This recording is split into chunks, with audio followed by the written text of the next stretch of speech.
Hi friends, welcome back my channel సింహం వస్తుంది మీ class life టికెట్స్కి స్వాగతం సుస్వాగతం. ఈరోజు ప్రముఖ ఇద్దరు బర్త్డేస్ ముగ్గురు ఏకంగా. ఒకటి అల్లా నరేష్, రెండోది కీరవాణి, దాని తర్వాత నందమూరి నటసింహం బాలకృష్ణ. వీళ్ళ ముగ్గురికి many more happy returns of the day. Balakrishna గారు, మీరు ఎన్నో మంచి మంచి సినిమాలు చేసి మీ ఫ్యాన్స్ మీరు అల్లరించాలని మనస్ఫూర్తి కోరుకున్నా. కీరవాణి గారు, మీరు మంచి మ్యూజిక్ చేసి ఇంకోసారి ఆస్కార్ అవార్డు పొందాలని కోరుకున్నా.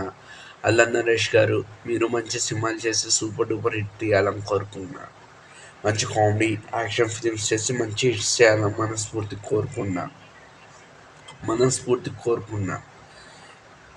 ఈరోజు మన టాపిక్ కొత్త వాళ్ళకి ఛాలెంజ్. ఇప్పుడు ఫిలిం ఇండస్ట్రీ ఎవరికైతే మోస్ట్ వెల్కమ్ అంటుంది. ఆ మోస్ట్ వెల్కమ్ దగ్గర 5-6 ఇయర్స్ ఇప్పుడు షార్ట్ ఫిలిం బాగుంటే చూసి ఆఫర్ ఇస్తున్నారు. యాజ్ అ రైటర్గా, యాజ్ అ డైరెక్టర్గా. సుజిత్, కొంతమంది షార్ట్ ఫిలిమ్స్ నుంచి డైరెక్టర్ అయిన వాళ్ళు ఉన్నారు, కొంతమంది షార్ట్ ఫిలిమ్స్ నుంచి రైటర్స్కి వచ్చే వాళ్ళు ఉన్నారు. ఈ సినిమా ప్రజెంట్ సిచ్యువేషను 1 మంత్ నుంచి ఎక్కువ ఫిలిం ఇండస్ట్రీ ఉండదు. అదంతా పెద్ద సినిమా ఉంది, 1 మంత్ ఒక్కరోజే ఆడుద్ది, ఇంకేమంతా ఆడట్లేదు. కొంచెం ఇండస్ట్రీకి వెళ్ళేవాళ్ళు కొంచెం మీ ఫైనాన్షియల్గా మీ ఫ్యామిలీ బ్యాక్గ్రౌండ్ సెట్ చేసుకుని వెళ్ళండి. వీడియో నచ్చితే లైక్ చేయండి, సపోర్ట్ చేయండి, ఛానల్ని సబ్స్క్రైబ్ చేసుకోండి. తెలుగు ఇండస్ట్రీకి యూ టాలెంట్ అవసరం. గతంలో 100 రోజులు 175 రోజులు సినిమాలు రావాలి.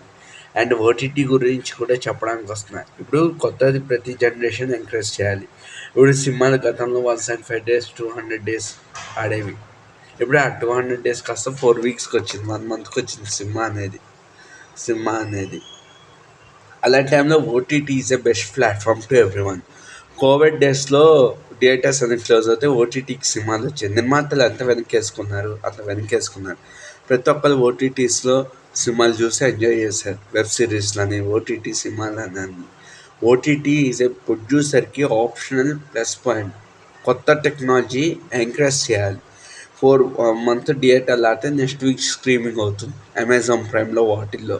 అలాంటప్పుడు వాళ్ళు 60 కోట్లు 40 కోట్లు ఇచ్చి తీసుకుంటారు. సో సినిమాకి రిటర్నబుల్ అమౌంట్ వచ్చినట్టేగా నిర్మాతకి, సేఫ్ జోన్లో ఉన్నట్టేగా నిర్మాత.